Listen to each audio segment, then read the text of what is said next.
in brightest day, in blackest night. No evil will escape my sight. Let those who worship evil's might beware my power. Green Lantern's light. What was that? Was that too much? Was that too much? I'm sorry, that was too much.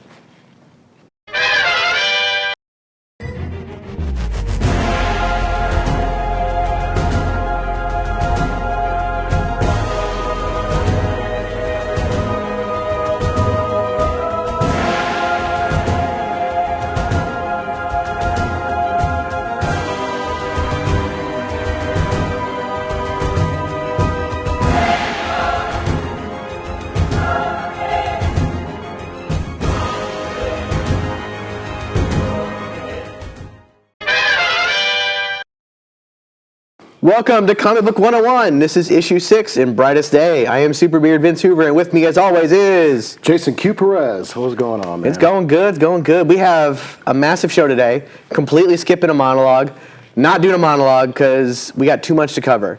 We're going to cover the Lantern Corps. Now, for those of you not necessarily into DC or anything like that, the Lantern Corps started with the Green Lanterns, and that's what the most famous ones are, but it has evolved into something expansive and massive and incredible. I would say... It's almost its own universe. I love it. I mean, DC could just run the stories about the Lanterns all in itself, and I think they'd survive. That's why I love, I got a special place in my heart for DC, and this is one of the reasons why. They really expanded on the Green Lantern, and they involved just about every color in the spectrum, and they gave it a good thick backstory and plenty of material to go with for a while. Yeah, it's pretty impressive, to the point where when I got my new wedding band, I got one that's like very close to a Green Lantern ring. It's got the diamonds in it and everything, but it's like it's colored. So I was like, I like this one, honey. She's like, okay, you can get that one. I'm like, it's got a Green Lantern ring. She's like, yeah, I figured. So that's kind of what we did. So we're both really excited to talk about this, and we can't really decide who's going to go first. So we're going to play Rochambeau, paper, rock, scissors for this. So this is how we're going to do it. All right, so this way, person gets to go first, gets to pick their color, and then we'll go on from there. So you ready? We'll go 1, 2, 3, shoot. All right. 1, 2, 3, shoot. Damn. 1, 2, 3, shoot. I get to go first. All right. Sweet. Yes. I am going to go very traditional. As you can see, I'm already dressed for success. That's how he did it in the intro. That he wasn't wearing that. It was actually forming on him after the formed on, animated like Ryan Reynolds. No, we won't talk about that. I'm not bringing that up. Sorry about that. I'm going to talk about the Green Lantern Corps. This is the embodiment of how this all started. The most famous, of course, is Hal Jordan, my personal favorite. However, not the first. No, not the first. Real quick, we're going to touch on the first one. The first Green Lantern actually has nothing to do with any of the Lantern Corps or anything like that. They did retcon a story where they kind of twisted it to fit, but it didn't really work, and they kind of just got rid of that. Alan Scott was the original Green Lantern. His powers had nothing to do with what the Green Lantern Corps and the Guardians of the Universe and all the other stuff. They had nothing to do with that. So, in what has built this new universe, like you said, is Hal Jordan. It started with him, the Green Lantern. He was a fearless test pilot for the Air Force, and after crashing one of his planes, he ejects and lands because the reason he crashed is he was actually hit by some kind of unidentified flying object. That unidentified flying object was actually Abin Sur. Abin Sur was a Green Lantern of the Green Lantern Corps, and he was dying. So he had the ring help him find somebody worthy to take over his thing. The tagline is "The Man Without Fear." Now, some of you may recognize that as the Daredevil tagline, but it was actually first the Green Lantern tagline, because the Green Lantern is somebody who cannot have fear. If you have fear, you're not worthy enough to carry the ring. The Green Lantern, let me pull back a little bit. The colors of the spectrum represent the emotional spectrum. And it is literally a rainbow. Roy G. Biv. It goes the whole spectrum, and also you have black and white. The Green Lantern represents willpower. So we're going to jump that down to here. We have notes. We're so prepared. It's awesome. Except for my computer's freezing. There it goes. Okay.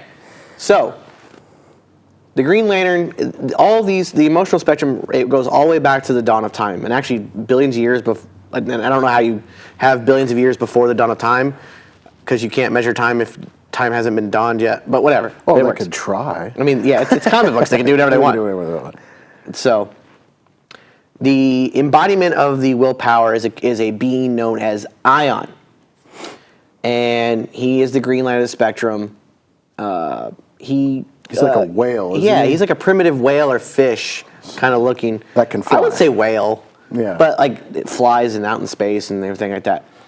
But the main purpose is this. That is the embodiment of it, and that is what brought it down. From what I always understood is the entity gave the core, the lantern itself, in exchange for the willpower. So as it spreads its will throughout the universe, and in exchange gives the Green Lanterns their power. And that's the relationship it has, and it's it's beneficial for both of them. Unlike some of the others, there is a trade-off, a cost for having the ring. Nevertheless, the Green Lanterns, they're a benevolent policing force that they try to keep democracy throughout space, and nevertheless, they've had a lot of challenges. But yeah, absolutely. And for many, many years in the comic books, there was just a Green Lantern Corps. But then came along Sinestro, one of Hal Jordan's, if not his greatest villain, and he forged a yellow ring and created the Yellow Ring of Fear, which for a long time it was considered that he forged it himself and he was the only one who had it, because the Green Lanterns actually had an issue with yellow, and that just seemed like a weird thing, like. Yeah, and Bostic actually made a great point. Isn't green made with yellow? It's blue and yellow together. And as you build the Green Lantern storyline, at first it seemed really hokey that yellow, like he couldn't affect anything yellow. So like Mongol, who's a yellow guy, like his skin is yellow from that planet, he couldn't, like Green Lantern couldn't beat him. And any construct that the Sinestro made with his ring, which by the way, constructs are the objects created by the rings, which most of the rings are able to do. Some rings can't, and we'll get into that deeper. But the main thing was like, yellow, why does that affect it? Well, as it turns out, Parallax is the embodiment of yellow. I'm kind of dipping into the yellow a little bit. I want to do that for a second. And he was actually trapped inside the main power battery of the Green Lanterns on the planet Oa, where the Guardians of the Universe lived. It's actually the planet in the dead center of the entire universe. So they took it upon themselves. They needed to be the Guardians of the Universe, and they created the Green Lantern Corps. And in doing so, trapped the embodiment of fear, Parallax, inside the battery. But because he was in there, it affected the Green Lanterns to where yellow wouldn't work with them. Over time, obviously, he got out. There's a whole lot of different storylines. But in the end, the Green Lantern is still the police force. And one of the strongest colors in the emotional spectrum is the willpower. And it chooses only a worthy successor to carry the ring. Has to be somebody without fear, somebody with a strong will, who's not easily gullible or swayed by yeah. So here's a quick list. There was Alan Scott, but he had nothing really to do with the Green Lantern Corps. As far as the actual Green Lantern Corps, you have Hal Jordan, who's the most famous and my personal favorite of all time. He was first appeared in Showcase number 22, October 1959. And again, he was a Air Force pilot who was completely fearless and still is. Then you had Guy Gardner. He was the next one to come up. He was late 80s to mid 90s. This guy was actually hated by a lot of people, like probably didn't fan-wise. want to let go of Hal Jordan. So. Well, he was kind of a douche. I mean, he's Even got more than anger. Hal Jordan? Wow. Yeah. He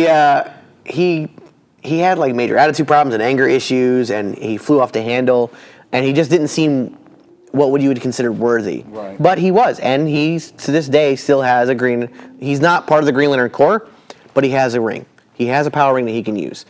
Then you have John Stewart, who is probably the second most famous and most loved Green Lantern. He was actually the first black Green Lantern, and he came about in 1971.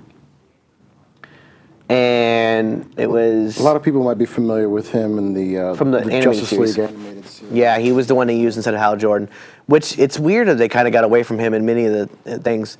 Hal Jordan was in the Green Lantern Corps CGI cartoon, but they don't really use him that much until recently in the new 52 versions like Justice League War. That's Hal Jordan, but in like Justice League Dark, it's John Stewart again. John Stewart, But he was there. He was almost like Hal had something very important to do off planet, so I'm sitting in his place. Substitute Lantern. I'm Substitute Lantern, so it was kind of weird. Then you have Kyle Reiner, who has, and Kyle Reiner was again loved, and he went on to actually become the embodiment of Ion. He became the embodiment of Ion by. Through sheer will, and he actually becomes a White Lantern, which we'll get into later.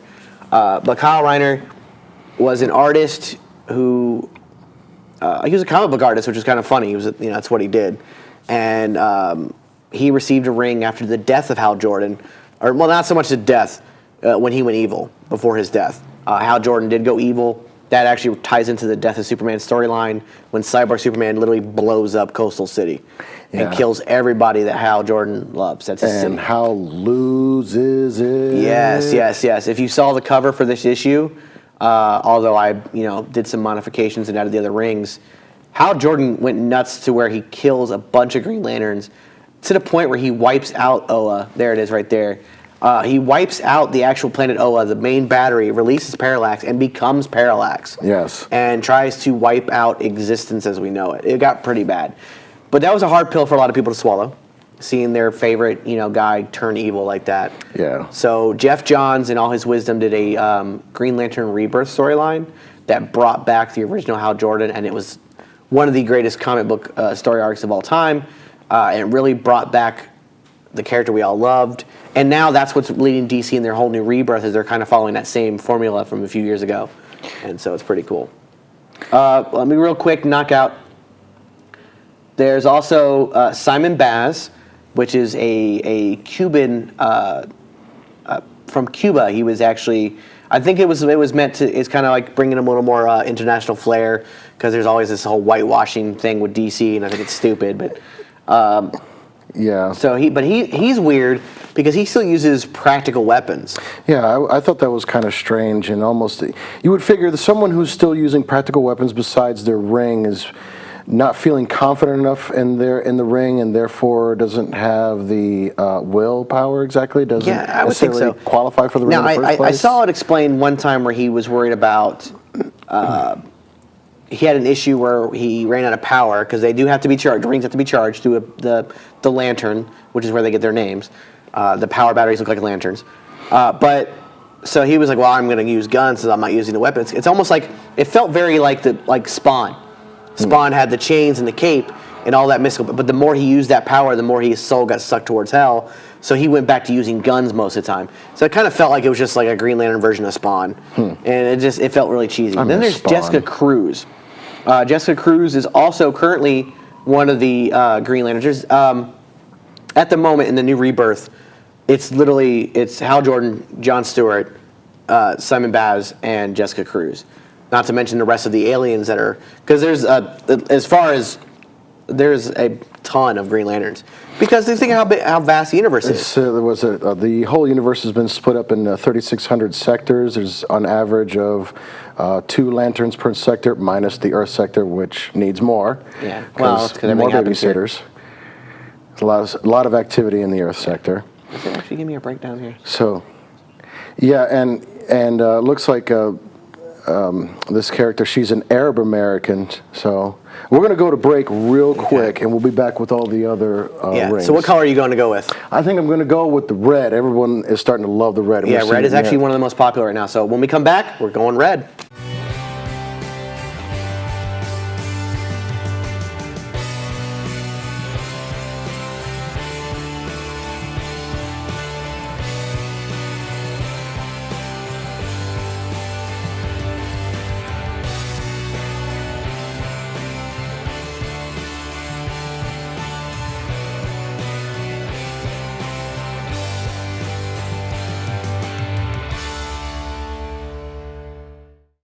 If you were injured in a car crash, what would you do first? Who would you call?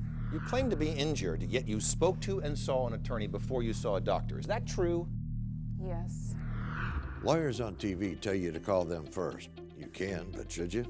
The law has changed, and you may find yourself paying your own medical bills if you don't see a doctor in the first 14 days. If you've been in a car crash, you need MyCrashMD, the interactive doctor visit, where you can consult virtually with a physician after you've been hurt in a car accident. We can see you today. We'll take great care of you, regardless if you are at fault or not. MyCrashMD is an actual medical visit with a doctor. No waiting in an ER, no wasting time driving around town. Download MyCrashMD free from anywhere and then see a doctor on any mobile device. Times are changing. If you don't get medical attention within the first 14 days after your crash, you could lose your insurance benefits. So if you've been in a car crash, help yourself and your accident case with MyCrashMD.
And we're back.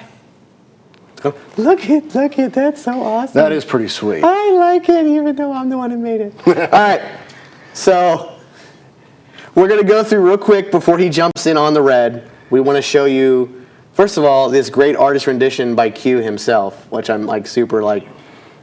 I'm sorry. Oh yes. By the way, because we're using the whiteboard so much, we've actually named him our newest co-host. This is our surprise. It's DJ Erase whiteboard. It was going to be Dr. I Erase, but the periods didn't work. It was a big thing. After Effects sucks. But all right. So DCU power rings, harness from the colors of the emotional spectrum. Q, would you do the honors of going through each color and what they represent? All right. So second, like pretty famous is the Red Lantern Corps. That's this awesome rendering right here. Anyway, so the recruits have their hearts rendered useless and their blood spoils. Additionally, the lanterns are reduced to almost an animalistic state, and only their leader is appearing to be mostly in control. And their power is kind of like half blood magic and half of the red power itself.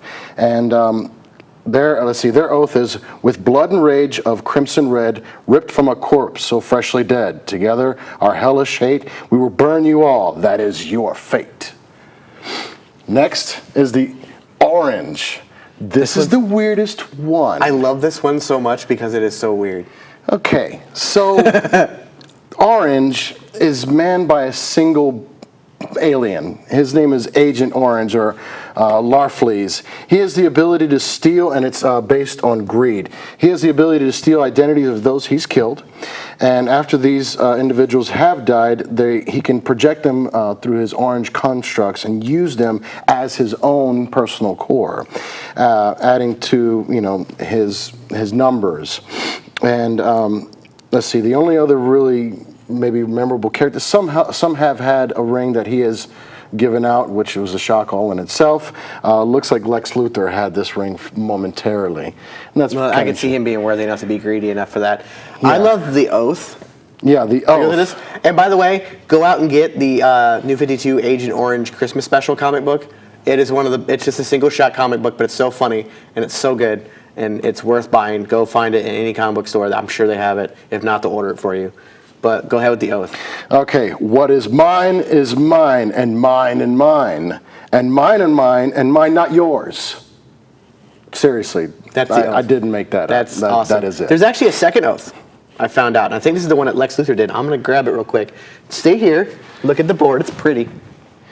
I'm going to read it from over here. Give me a second. And, okay, and I am ready.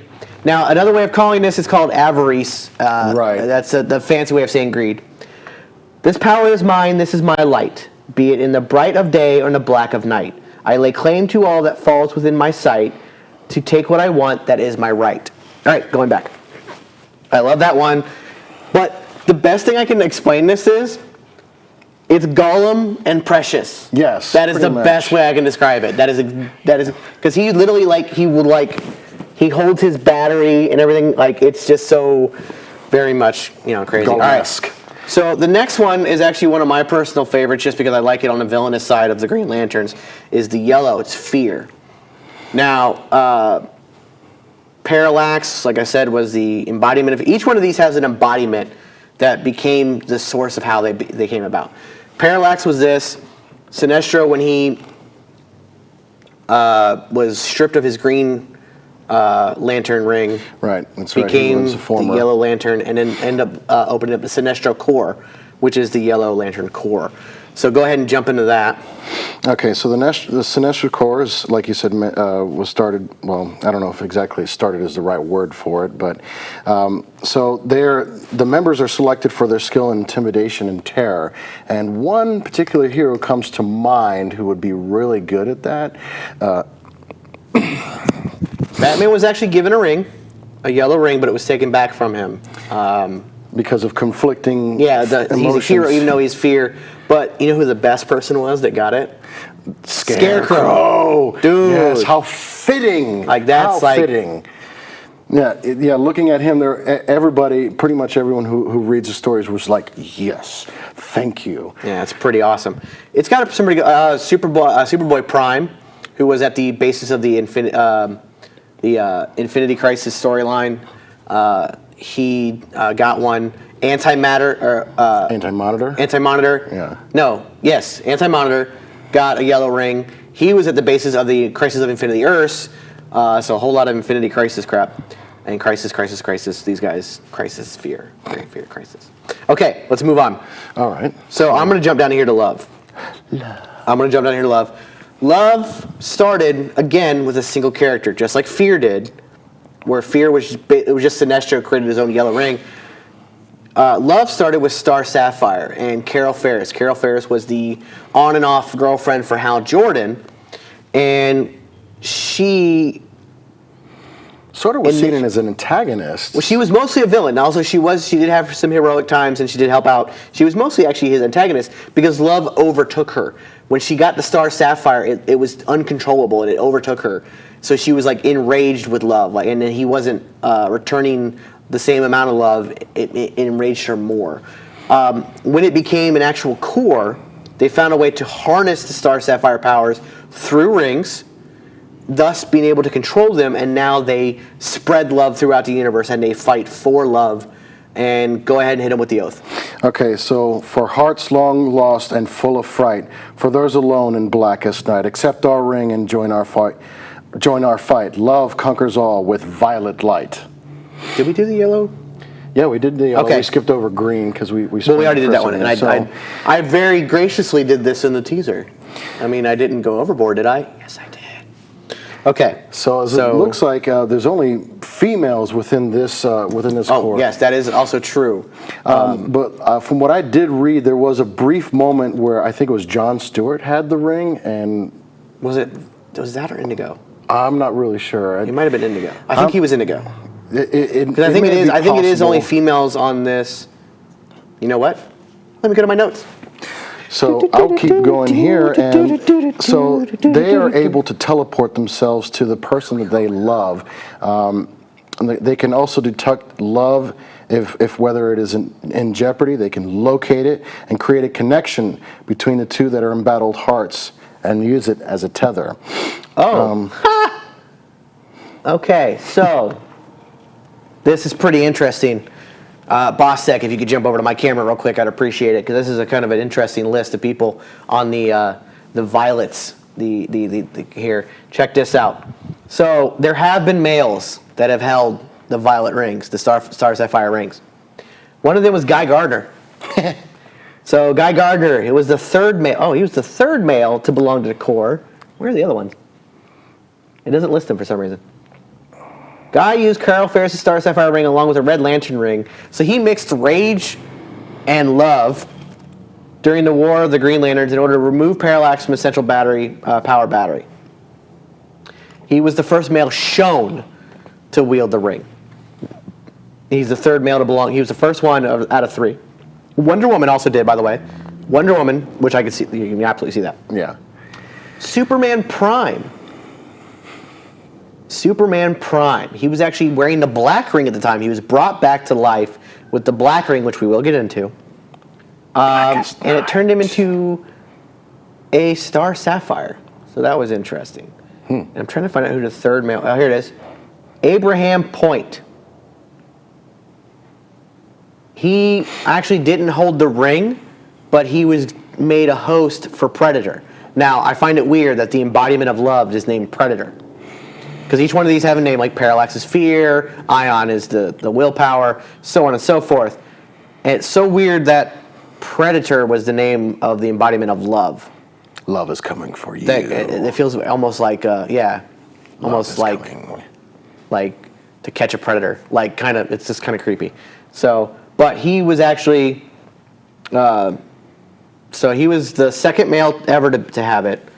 But, oh, do we have comments? Ooh, comments. Maybe? Yes, no, maybe so. Screw you guys. Is that what it is? Is that what you're saying? What do we got? Oh, yay. Denise Hart's DJ E-Race. And we're going to like that. No, stop it. Like. Why are you being I don't like you anymore. Okay. Tablet's being weird, but whatever. All right, let's jump back to the board. So there have been males that have been on the love spectrum. There's been 3. And Superman Prime is not Superboy Prime. Let me make that very clear. He is the Superman you see with the slight gray in his hair, who cannot fly. Okay. So, all right, so what were you on before I rudely interrupted you? Let's go to the Blue Lanterns. So this is kind of interesting because the Blue Lanterns, well, they're let's see, they kind of like, they kind of need to be around a Green Lantern in order to really tap into their full potential. And but otherwise, the rings are capable of like doing their flight and their protective aura. It can neutralize corruptive effects of the red rings and block the energy-stealing properties of the orange rings, as well as nullify side effects of the bearer of it. And it can drain the power of yellow rings. I did see it put this way. Of the standard 7 rings, not including the embodiment ones, the ones that include multiple powers, blue is both the strongest and weakest of all the rings. It can't actually do any constructs of its own, but it amplifies a Green Lantern to the point of almost omnipotence as far as what it can do. Hal Jordan at one point had both rings, but it was almost unbearable, like the amount of power he had. He couldn't control it. It was very, very rough on him. In fearful day and raging night, with strong hearts full, our souls unite. When all seems lost in the war of light, look to the stars, for hope burns bright. All right, we did. So now going to the Indigo. This is another one that's kind of interesting. Yeah. This is the Indigo Tribe. They're not a Lantern Corps. They don't have rings. No, they do have rings. They do. Their power does not come from a battery, though. No, their okay. staff is their power. All right. And the staff shows up. When they decide to, I guess, armor up, I don't know how else to put it, their warrior outfit actually comes to them, and when it does, the staff comes too. Now, they actually have a ring, but they do everything through the staff. Okay. But the ring is what's harnessing the power. So if they happen to drop a staff, they're fine until they run out of power. But yeah. Okay, so the basic abilities include flight and aura protection. Members can also use it to heal individuals with great empathy, but exposes people to pain that they have inflicted on others. and it appears to only brainwash those who are reluctant to accept it. So there's kind of some conflict because they sometimes, or do now, have somewhat of a slave army that, they could use some of those who are reluctant to have it to do their bidding because the ring overwhelms them with said compassion. So, I mean, imagine it. It's also remorse. Yeah. Like, they feel so bad for what they've done that it almost drives them crazy. It drives them to where they're slaves because they can't handle it, and they're so remorseful because they didn't, because they did something bad. And it all started with Abin Sur, who is the original Green Lantern who gave the ring to Hal Jordan. He helped develop the Indigo Tribe as an actual power when he went to save that planet from being enslaved, because they were all enslaved. He helped wipe out the evildoers that had him enslaved, and the amount of compassion he showed these people helped develop the actual power. And go ahead and read the oath. Okay, so this is roughly translated from their tribal language. Can you read it? Do you have the actual oath? No. I got it. Let me read it first. Stay with him. I'm going to read it, and then he's going to read the translation. So this is great, and I love how it's a comic book and they develop this language, and yet they can quote unquote roughly translate it. So it's Torlorak San, Bor Nakamur, Natromo Fan Tornek Wotor, Ter Lantern Kur Lo Abensor Tan Leklek Non Formoro Sor. What? Yeah. So, in sorrowful day and misfortunate night, we help those who need our might. With the lantern power of Abin Sur, we rid your misery with compassionate might. Okay. Cool. So, we've covered the basic 7, the Roy G. Biv, which he actually put them in Roy G. Biv order. Isn't that sweet? Roy G. Biv. So that's your rainbow of emotional spectrum. Now, there's also 2 sides of that, black and white. Now, the graphic artist in me is upset with the way they did this, because in art, black is the embodiment of all colors. White is the absence of all colors. In the light spectrum itself. In the light spectrum, it's the opposite. Black is the absence of all colors. And this might be, if we had somebody that was scientific that could explain it, maybe in light spectrum terms, it actually works this way. And white is the embodiment of all colors. So, but black is exactly what you think it is.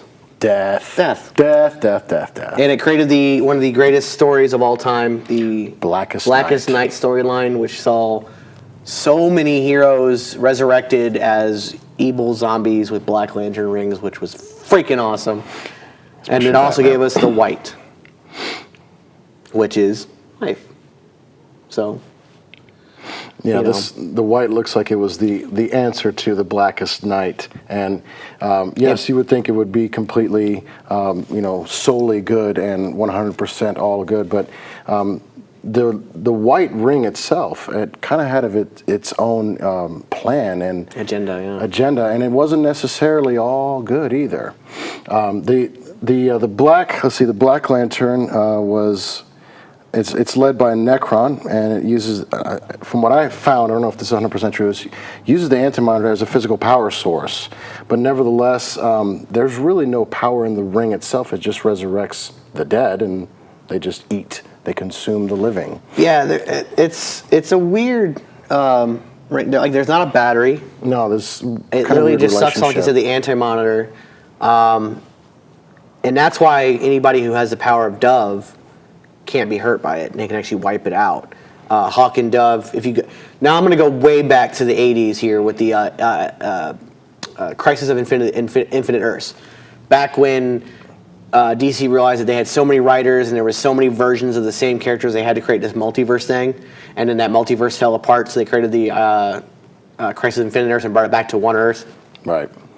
And that's why you had a Superman who couldn't do more than leap tall buildings. He couldn't fly, and then you had other ones that obviously can fly and move planets by flicking it. The Anti-Monitor was the main villain in that. Well, there was a deep, I would almost say Z-list character called Hawk and Dove. It was a couple, and Hawk, I guess, got fed up with being a D-list character and not getting any recognition for what they did, and not getting accepted by the Justice League and all this other stuff. And in turn, he found this anti-monitor being and got consumed by it. Well, the reason he was consumed by it is because his powers allowed that, and his wife, or girlfriend, I don't know if they were married, but Dove was the exact opposite of that. She was basically the monitor instead of the anti-monitor. So she was able to, fight against it, and anybody with Dove's powers, because apparently it's actually a long line, could fight the black ones without having to deal like the Green Lanterns could fight them, but it took a lot, and they had to get all these other rings involved and this and that. Anybody with the power of Dove would be like, with ease. Go away. Okay, so the blackest night falls from the skies. Darkness grows as all light dies. We crave your hearts and your demise. By my black hand, the dead shall rise. All right. now, like we said, the white one might not be all good. It had its own agenda, but go ahead and hit us with the oath, and then we'll move on from there. Okay, the White Lantern, is shining light comes from the dark. From where there was death comes life's true spark. Let those who sought blackest night be blinded by the White Lantern's light.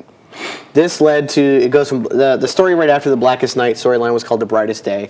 This is all based on a prophecy that the Guardians of the Universe tried to hide, because if they figured if we just buried it, it won't happen. But of course it happened.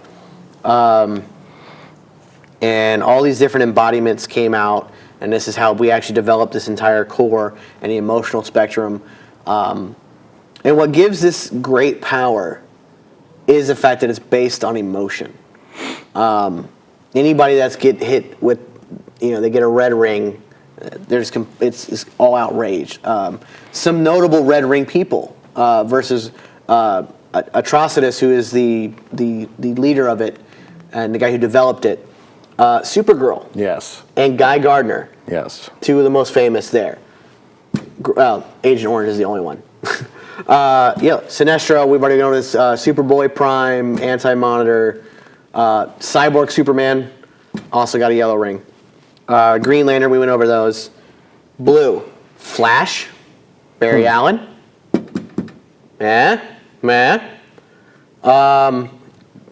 John Stewart, Hal Jordan, Kyle Reiner. Indigo, John Stewart is probably the most famous. We've gone over this one, Superman Prime, Guy Gardner. This one, Everybody pretty much Oh my participated God. whether they wanted to or not. Batman, Yeah. dead Batman, dead Superman, dead Wonder Woman, dead Hal Jordan, dead Flash.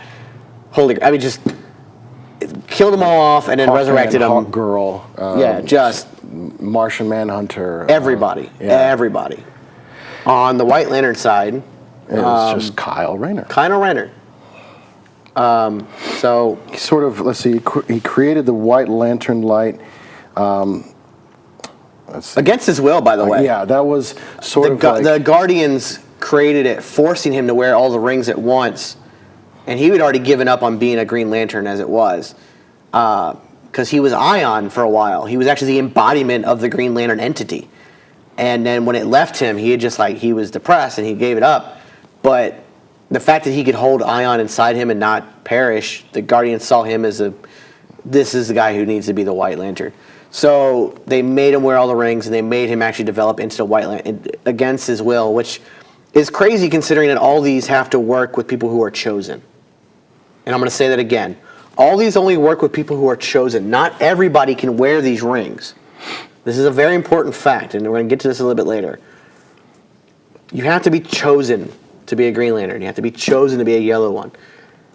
Don't even get me started. Yeah. You have to be chosen red, blue, indigo, violet, black. You have to be dead. Yeah, so you still have to be dead. chosen. White, you had to be chosen. Kyle Rayner had to be chosen, even though he was chosen against his will. But there have been people who have gotten, like, the Lantern ring has come to them, and they're like, no, you're not worthy. We mentioned Batman getting the yellow ring, but it didn't suit him. It didn't work, so he was discharged.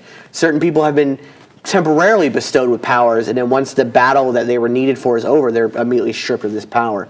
So you have to be chosen. Let me see. Booth, can you give me how much time we got left? We got 5 minutes left. That's perfect. Okay. So there is, as I mentioned, it was really important to know that you had to be chosen to get these rings. There's one ring that was not on here. And it's new, part of the DC Rebirth. Brand new. Booth, if you could throw that ring up on the screen, we're going to go back to our seats, and we're going to talk about this new ring. This is pretty cool, actually. As you can see right up here, well, you can't really see it. Darn it. Dang it. Can you just throw it up on the whole screen for a minute? Thank you. Perfect. This is the Phantom Ring. The Phantom Ring is something new with the DC Rebirth. The Phantom Ring is very much like the White Ring. It empowers all the spectrum. It has even black and white in it. It has all 9 rings in it, making it the 10th ring. However, unlike the other rings, anybody can wear it. If somebody dropped it and you found it, you could wear it. Put it on. Now, I can't say if a cat happened to step in it and it's stuck on their hand, they could wear it, because there's actually a cat in the Red Lanterns, Dexstar. That's a great story, though. It's really cool, actually, character. But the Phantom Ring doesn't even have a battery. Like, all the rest of these have to be charged. Like, they can run out of power, which is what makes them limited, which is why I said during the Infinity Gauntlet story that they weren't as powerful. They have limits, and they're not omnipotent. The Phantom Ring, however, doesn't have a battery source. So where does it come from? That power comes from inside you, and that's not a good thing. No, it's parasitic. Yeah, it's parasitic. Nature. Eventually, you will explode. Not die. No, that's not exaggerated You either. will explode. So the Phantom Ring is based, there's a character, remember we mentioned Simon Bez and Jessica Cruz, the 2 new Green Lanterns. They actually found this ring. And they kind of fought over it, and they like, oh, well, this can do a lot of good. We have the ability of all the spectrums. No, we need to destroy this, blah, blah, blah. It was almost like a Civil War kind of thing. So, however, there's a gentleman by the name of Frank Lemoniski. People are like, who's that? Well, Frank is a former Air Force test pilot who was saved by the Green Lantern Hal Jordan. And once saved, he became obsessed with him and he wanted to be just like him, to the point where he thought that if he kept training himself and kept taking dangerous jobs and kept doing whatever he could to prove he was worthy, he would get a Green Lantern ring. So now he goes through all this. He became a guard at Arkham Asylum. He took all these different stunt jobs, all these different crazy things, to where one day he gets a visit from a Green Lantern ring that is looking for a new host. It's crazy. He gets, Frank Lemoniski of Earth, you have the ability to overcome great fear. You have been chosen. Welcome to the Green Lantern error. Welcome to the Green Lantern error. Malfunction detected. Recalibrating. Rescanning. Frank Lemoniski, you do not have the ability to overcome great fear. You have not been chosen. Correct candidate located. Charting course, Guantanamo Bay, Cuba. That ring went and found Simon Baz. This broke Frank. Yeah, I'm Just pretty broke sure. him. You know, after someone who was wanting so bad to be a Lantern after Hal Jordan saved him, and then from what I recall, that was shortly after Hal Jordan got the Green Lantern ring. So that backstory was sort of part of Hal's backstory, even though we didn't get Yeah, that he was actually until- the first person he saved when he got his ring. So that's a long period to be obsessed. Well, there is somebody we didn't get a chance to talk about, but there's Voltoom, the first Lantern. And I'll actually do a brief history of this particular character, because without him, we don't have any of the Lanterns whatsoever. It's a very tragic and almost terrifying story, actually, about him. And he is the one, though, who found the Phantom Ring and brings it to Frank. And Frank, now thinking himself worthy, even though it literally can go to anybody, he now has the power of all the spectrums. So the way the Phantom Ring works, if you start to feel anger, you immediately tap into the red ring, and now you're just enraged completely. If you start to feel fear, you immediately jump into the yellow ring, and now you're just engulfed in it, and you can, and so on, greed, so on and so forth. You're like, oh man, I really like this pair of shoes. All of a sudden, boom, you're just full of greed. So here is their oath, or its oath. In desperate day, in hopeless night, the Phantom Ring is our last light. We yearn for power, strength, and might. I seize the ring that is my right. I am the Phantom Lantern. Now, This ring is not completely fleshed out yet because it is part of the new DC Rebirth, and I'm really looking forward to where it goes. Frank was very fortunate. He did not explode. He, during the course of using the ring, and of course he's evil, but he has a moment of compassion. And then he's overwhelmed by the indigo light and immediately drops the ring, in which the ring was taken by Simon Bez and Jessica Cruz for safekeeping. And so he didn't blow up, but now he's actually part of the Indigo tribe. He was so engulfed by that compassion that he's now... It was a permanent effect. It's a permanent effect, and now he was chosen. So he kind of got what he wanted. He's not a Green Lantern, but he did get what he wanted. So, absolutely killer. So we're going to go to break, and when we come back, we're actually going to rank the powers of the rings. Some of our favorite... We're going to dive more into some of our favorite characters with the rings, and wrap it all up. So we'll see you when we get back.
All right, welcome back.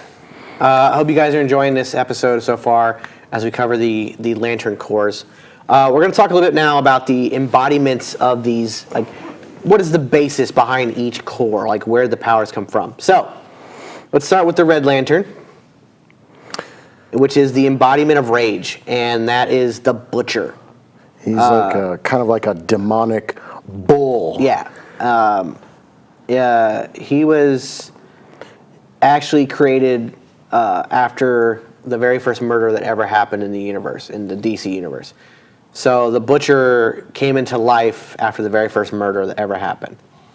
Cain and Abel. Maybe. Yeah. So it's kind of a Cain and Abel. After that first murder, this demonic bull, which kind of his horns look like the Red Lantern ring, and it's all about that. So, which by the way, remember I told you that when Kyle Rayner became the White Lantern, he was like Space Jesus. Yeah, he because it wasn't just the power of the rings that embodied him. The actual embodiment of each power went inside him.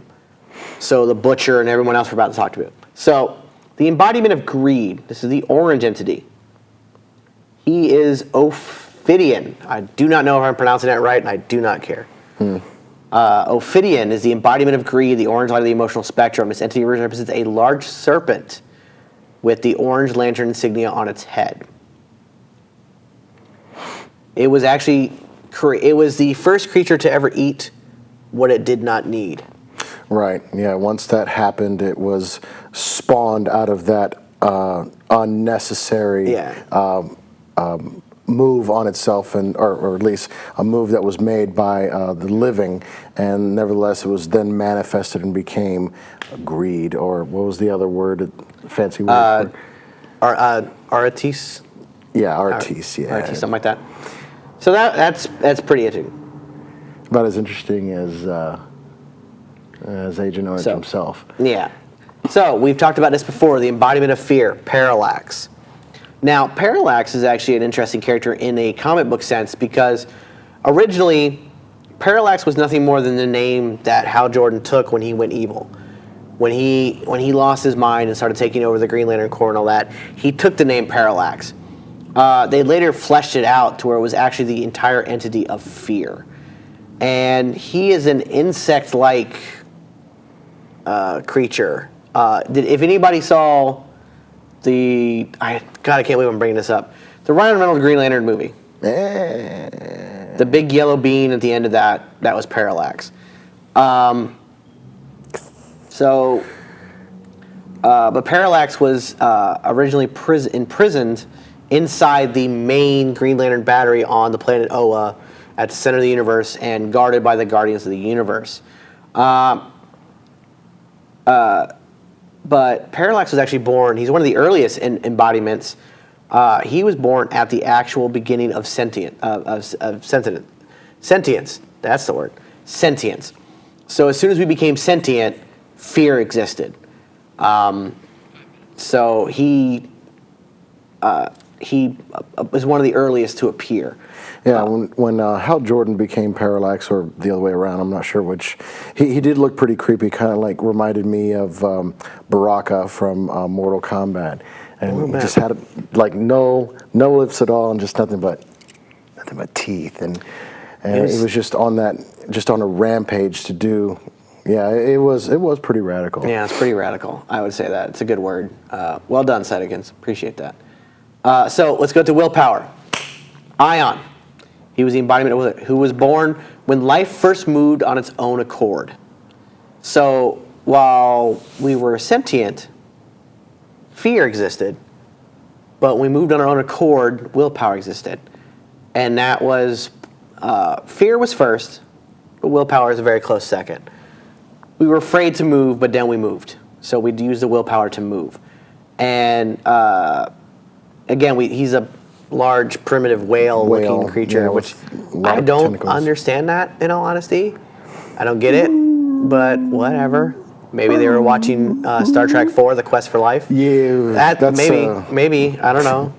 I don't acknowledge, though, the Star Treks have even numbers. I like that one. Colorful dialect. All right, or colorful metaphors. Okay. Pun intended. Anyways, sorry. Moving on to hope. The embodiment of hope is Adara. Adara is the blue light. It's bird-like. I think it's actually a three-headed bird. And this was actually introduced when Sinestro was actually a White Lantern for a short time, which is weird. But it was created from the first prayer by a sentient being during a flood. Could it be the flood? What's a sentient being doing on Earth during the flood? I'm just thinking maybe it was Noah. A shot in the dark. Maybe, yeah. I don't know. There is a very almost Christianic religious overtone to the emotional spectrum. I mean, then again, who are your writers? Yeah. All right. So, yes, it was a dove that showed land, that we had land. So, a bird. Thank you again, Sightagins. And the Appreciate cruise was over. So, the embodiment of compassion. Proselyte. Proselite. I hope I said it right. Now, this is the indigo light. The entity is explained simply as this. Rage grows from murder, hope grows from prayer, and at last compassion is offered to us all. It is similar to a cephalopod with 4 visible appendages, and the inner surface resembles the ring, that diamond-like thing. So that was how that came up. Then we have the embodiment of love, which is the predator.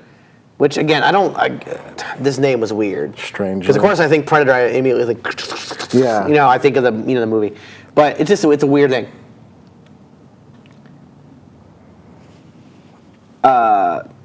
In an earlier continuity, an energy projection being the predator as a masculine animus to the female anima of Star Sapphire. Now it has changed. Let's see. Does it say even when it's born? No, it doesn't say when love happened. So, unfortunately, there's not a lot on this, and I apologize that there's not. But now, let's go to the embodiment of death. This is Necron. And of course, with life there is death, so as soon as the first death happened, whether by natural causes or the first murder, Necron was born. He's very Grim Reaper-like. Yeah, he carries a sickle, and he looks, like the Grim Reaper without the hood. Yeah. Full-on skull face, just, the ultimate idea of death and intimidation. At the end of his sickle, you could see his lantern. Not really sure why he needs it for. It's not like they need it. Yeah, I know, it's kind of weird, but whatever. It's cool. It keeps it tied in, I guess. So, and then finally we have the white light, the embodiment of life, and that is the entity. Now, the reason his name is the entity, because he's literally the first. Obviously, when life happened, the entity happened. So there's no other way to put it but the entity. And the entity doesn't actually have a form.